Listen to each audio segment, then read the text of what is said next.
दोस्तों, UP ATS की पूछताछ तो इस बात की तरफ भी इशारा करती है कि यूपी के पूर्वांचल में कई सौ की संख्या में लोग एक आईएसआई के एजेंट के संपर्क में थे। ये अभी जांच का विषय है कि उन 700 से 800 लोगों को इस बात की जानकारी थी कि मोहम्मद तुफैल आईएसआई एजेंट है और पिछले 7 सालों से वो पाकिस्तान को जानकारी देता है। ये जानकारी थी या नहीं, ये जांच का विषय हो सकता है। लेकिन मोहम्मद तुफैल की गिरफ्तारी और एक दिन के भीतर हुए खुलासे काफी हैरान करने वाले। 7वीं कक्षा तक ये पढ़ा है और इसकी पढ़ाई मदरसे में हुई। मदरसे की पढ़ाई के बाद इसकी मां को इसके पिता तलाक दे देते हैं और ये अपने नानी के घर चला जाता है, वहीं पे रहता है, धार्मिक कार्यक्रमों में हिस्सा लेता है और उसी दौरान ये कट्टर बन जाता है और इसकी कट्टरता पाकिस्तान तक पहुंच जाती। मोहम्मद तुफैल बनारस में रहते हुए ज्ञान वापी, बाबा विश्वनाथ मंदिर, नमो घाट और कई ऐसी सुरक्षित जगहों पे जाता है जहां पे पर्यटक आते हैं, जहां पे भक्त आते हैं। उन जगहों की रेकी कर रहा था। दूसरी सबसे हैरान करने वाली बात कि ये कई ग्रुप्स ऐसे थे जो पाकिस्तान का ग्रुप ये चलाता था। कुछ ग्रुप के एडमिन होने की भी बात कही जा रही है। इसके फ़ोन में 600 पाकिस्तानी नंबर मिले हैं। इसका मतलब ये है कि वो 10 से 12 ग्रुपों में शामिल हो सकता है। दूसरी तरफ देखिए कि इसी मोहम्मद तुफैल ने एक और ग्रुप बनाए, बल्कि 19 ग्रुप बनाए, लेकिन इन सभी ग्रुप्स में भारतीय लोग शामिल थे, जिसमें मऊ, गाजीपुर, चंदौली, मिर्जापुर, भदोही, प्रयागराज जैसे जिलों के लोग शामिल थे। वो किस धर्म के थे, उनका नाम क्या है, इसकी कोई जानकारी हमारे पास नहीं। लेकिन ये संख्या बताती है कि एक आईएसआई एजेंट जो 2018 में पाकिस्तान के कनेक्शन में आता है, पाकिस्तान की एक अफसर की पत्नी जिसका नाम नफासा है, उसके साथ उसका प्रेम प्रसंग चलता है या वो हनी ट्रैप में फंसता है। ये तमाम इस केस में एंगल निकल के आ रहे हैं। ये कहानी यहां तक पहुंच गई कि मोहम्मद तुफैल ने नेपाल के रास्ते 2 बार अपनी पाकिस्तानी प्रेमिका या अफसर की पत्नी को उसने तोहफे भेजे थे और वो तोहफा काफी महंगा था।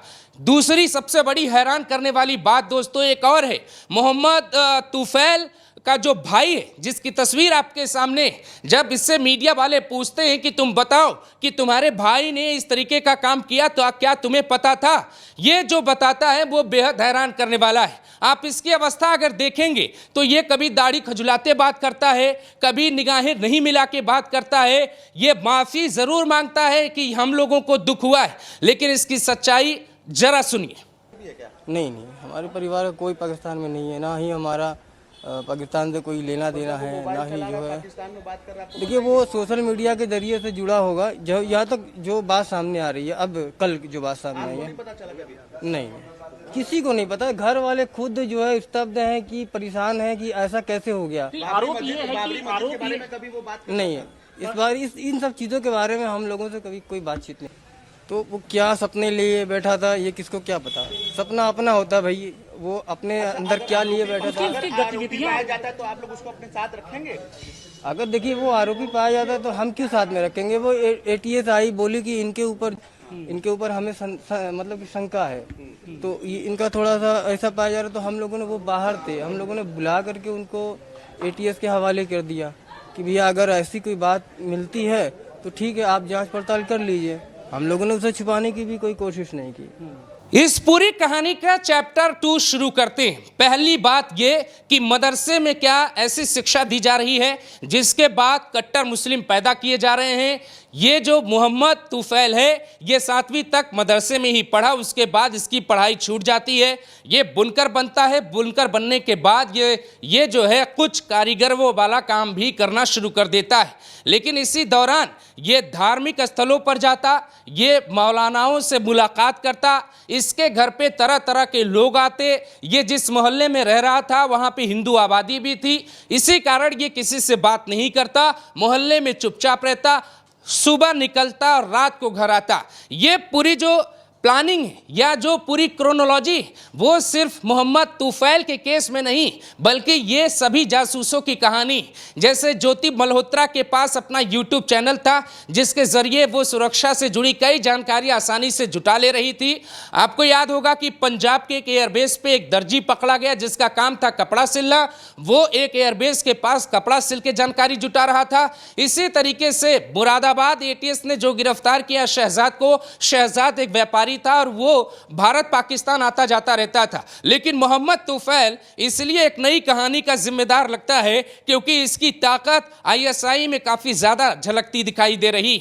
यूपी के जिन 800 लोगों तक उसने कोशिश की जुड़ने की वो एक लीगल संख्या है। 800 इसलिए क्योंकि पुलिस जांच में यह पता चला कि 800 लोग ग्रुप में शामिल थे जिसके लिए कुल 19 ग्रुप बनाए गए थे। 1000-2000 उसके सामने या आसपास धार्मिक स्थलों पे मिलने वाले लोग कितने होंगे जिसने मोहम्मद तुफैल के जरिए आईएसआई का कोई ना कोई ज्ञान प्राप्त किया होगा। सवाल यह है कि क्या यूपी में कुछ बड़ा होने जा रहा है। दोस्तों, योगी आदित्यनाथ की तैयारी आप देखिए। नेपाल बॉर्डर पे पिछले 15 दिन से लगातार धार्मिक स्थलों और मदरसों पे कार्रवाई की जा रही है। 350 से ज्यादा ऐसे धार्मिक स्थल थे जिन्हें 7 जिलों के भीतर चिन्हित किया गया, उनकी कार्रवाई की गई, कुछ जगहों पे नोटिस जारी किया गया हटा लेने का। इसके बाद आप देखिए कि यूपी में कुछ जगहों पे एटीएस भी उतार दिया गया है। एटीएस तभी उतरती है जब कोई आतंकी गतिविधि शामिल पाई जाती है या उसकी कोई सूचना या जानकारी मिल जाती है। इससे भी बड़ी बात यह कि योगी आदित्यनाथ लगातार बांग्लादेशियों की पहचान करवाने के लिए विशेष अभियान चला रहे हैं। हर जिले में धरपकड़ चल रही है। आपने देखा कि मथुरा में 90 बांग्लादेशी सिर्फ 2 ईंट भट्टों से ही पकड़े गए। ये कहानियां परत दर परत खुलेंगी, लेकिन अब आपको दिल्ली में चल रही हलचल को भी समझना होगा। कांग्रेस पार्टी इस मुद्दे पे बोलने के बजाय कि बांग्लादेशी और रोहिंग्याओं को बाहर कैसे निकाला जाए, उसका पूरा फोकस इस बात पे है कि जयशंकर को कैसे गद्दार बताया जाए, जयशंकर के बयानों को तोड़ मरोड़ के पेश किया जाए। और ये सब करने से क्या होगा, मोहम्मद तुफैल जैसे लोगों को संरक्षण मिलेगा।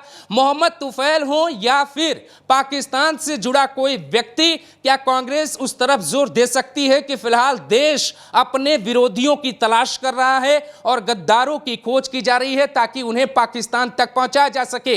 अब दोस्तों, आपसे आखिरी सवाल यह कि जिन जासूसों की अभी तक पहचान हुई है वो मोहम्मद तुफैल हैं या ज्योति मल्होत्रा, वो कोई भी हो, क्या उनके घरों पे बुलडोजर कार्रवाई होगी या होनी चाहिए?